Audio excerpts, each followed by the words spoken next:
गेल्या वर्षी मुसळधार पावसामुळे जुनी विडी घरकुल परिसरातील नागरी वस्त्यांमध्ये पावसाचे पाणी शिरून शेकडो कुटुंबाचे संसार उद्ध्वस्त झाले होते.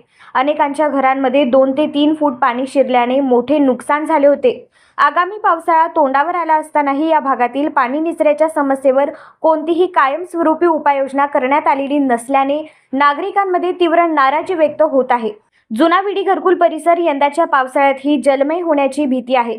मागच्या वर्षी पावसाळ्यात ड्रेनेज लाईन तुंबल्यामुळे विडी घरकुल परिसरातील संभाजी शिंदे प्रशालेचा परिसर, EHG ग्रुप, प्रियदर्शनी नगर, तुळजाई भोसले नगर, भारत नगर, ब्रह्मानंद नगर, चाकोते नगर तसेच मल्लिकार्जुन नगर परिसर जलमय झाला होता.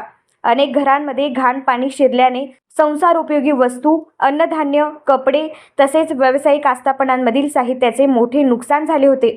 अनेक कुटुंबांना रात्रभर जागून काढावी लागली होती. पावसाळ्यापूर्वी नाल्याचे काम पूर्ण होणे आवश्यक होते, मात्र कामाच्या संथ गतीमुळे यंदाही पाणी साचण्याचा धोका कायम आहे. नाल्याची खोली, रुंदी आणि पाणी वाहून नेण्याची क्षमता वाढविण्याचे काम पूर्णत्वास न गेल्यास पुन्हा एकदा परिसर जलमय होऊ शकतो. घरकुल परिसरातील काही भागांमध्ये आणखी नाल्याचे काम अपूर्ण अवस्थेत असल्याने यंदाही या भागातील घरांमध्ये पाणी शिरण्याचा धोका आहेच. महापालिका प्रशासनाकडून दरवर्षी नालेसफाई आणि मान्सूनपूर्व तयारीचे दावे केले जात असले तरी प्रत्यक्षात मुख्य नाल्यांचे रुंदीकरण, ड्रेनेज लाईनची क्षमता वाढविणे किंवा पाणी निचऱ्यासाठी पर्यायी व्यवस्था उभारणे अशी कामे नावालाच केल्याचा आरोप स्थानिक नागरिकांकडून केला जात आहे. त्यामुळे प्रशासनाची तयारी केवळ कागदावरच असल्याची टीका होत आहे.